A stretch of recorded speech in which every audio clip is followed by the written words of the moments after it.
going to be planting some seeds for the 2021 spring year.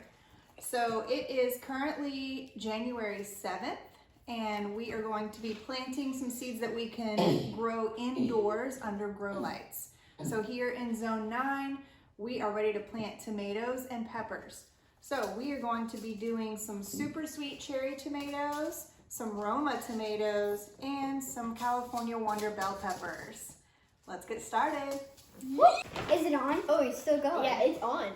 So I think. Oh, is that still going on? It's still going. Yeah, but he's gonna edit it. So you mean I can do this? Yeah.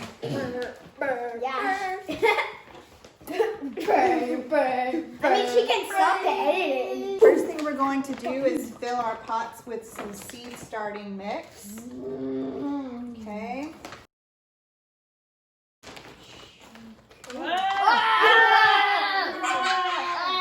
I'm gonna move that. The plan today. The planting has gone wrong, people. The planting has gone wrong. Plan today was crazy rain. What to do with the crazy rain? Welcome to plan today with crazy rain. That got everywhere. Yeah. That's We're okay. gonna clean that up later. We're getting a little messy there. All right, next we need to moisten the soil. We're gonna pre-moisten our seed starting mix. Oh, it's moist. So it'll be ready It's sloppy Joe. to accept the seeds. It's not sloppy Joe. Oh, that's cool. I like that. Oh, yeah. It looks like something's alive. It's like I'm doing See, we don't have it too wet, we just have it just moistened. Oh, that was wet. So it's really. I didn't know it would be like this. It takes it a while for the Oh! to soak up the water. It doesn't feel weird. Okay, so we have our seeds in our hand, and we have our bell pepper seeds here. And so we're gonna do this first row, 3 pots with bell pepper seeds. So y'all go ahead and put about 3 to 4 seeds in each of those pots. Bo, he has the Roma tomatoes, and we're gonna do 4 Roma tomatoes. So Bo, you can put your seeds in these pots in the middle. So I'll put 3 in all. Yep, put 3 in each one of those, 3 or 4. And then Harlow, she has the super sweet cherry tomatoes. All right, these 4 will be our cherry tomato pots. 1, 2, 3. So we don't lose track, we're going to label our pots here. So we have our Roma tomatoes, our bell peppers, and our cherries. Next, we're going to add a little bit more soil on the top and water them in. Let's go. It has the same brand, Jiffy. Yeah, it is the same brand.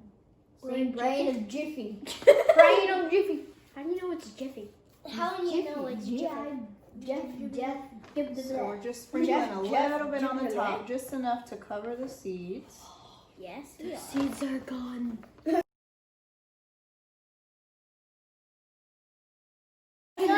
All right, what do y'all think? We love it. Do you have big eyes? Okay, so we are all planted, and we have them in this tray here so we can continue watering them as they grow. Let's go put them under the grow lights. Yeah, let's do it. I am setting up some new grow lights in my laundry room, actually, because it's too cold in my garage right now.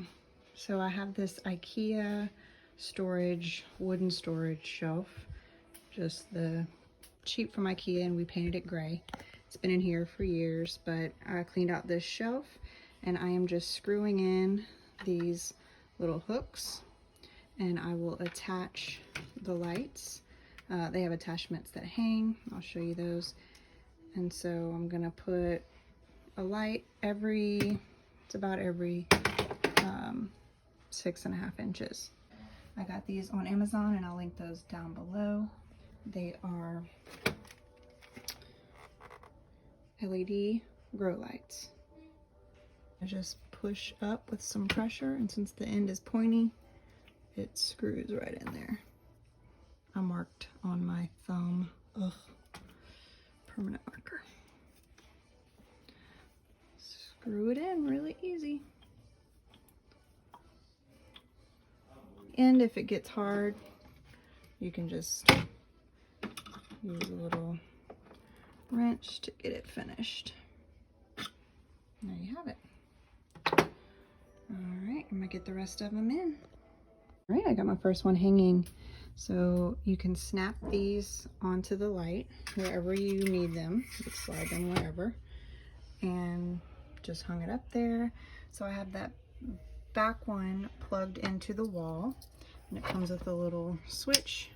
So you can plug it into a timer ideally, or you can switch it on day and night, but I'm gonna use a timer. You want your lights to be on for 14 to 16 hours a day. And so this one, this plug plugs into this end of it, and then it will plug into this end, which will give the electricity for this light, and we'll do the same thing on the other end.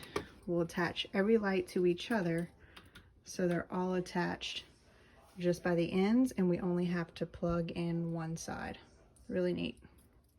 These lights do have a plastic protective coating on, so make sure you take that off. They also give you tie wraps, so you can tie up the extra length of cord to make it hang nice like that. All right, we are lit up. They all work well, looking good. So also they come with these shields, these metal shields to put on the sides that, so say you needed to really concentrate the light just in one section, you could shield it, or you know, if you don't want to be blinded, you could put the shields on. The end that's left, that's not going to be connected to anything, they come with these little caps, end caps, so you can just plug up the hole so you don't have a open electric hole there. And also, if you wanted to attach them one to another instead of a long cord, they come with these connectors. So you could connect it directly to each other, and you could make a really long row of lights if you needed to do that. So, great little system, inexpensive, just what we need. All right, we're going to put these under these grow lights here that I set up in the laundry room. Ooh, man. And so Right. we're gonna have these lights on for about 14 to 16 hours a day. What now? I'll have them on a timer, and we'll continue to watch them grow over the next couple weeks. Let's go. Since I do not have these on chains to adjust them, we just need to lift up the seeds so they're closer to the light. I might actually lift them a little bit higher than this. I gotta find something a couple more inches taller. So you want your seeds about 2 to 3 inches underneath your grow light if you just have a cheaper variety of grow light like I do. Some of those mega grow lights that are expensive, you can have those further down, depends on the kelvins. For these, I do want my seeds about 2 to 3 inches close to the light. As they start to grow, I will move them down further away so the top of the plant continues to be about 2 to 3 inches away from the light. So I just used some trash bag boxes for now, but I will add a little bit of extra height just here in a second. Thanks for watching. Hope this inspired you To go plant today.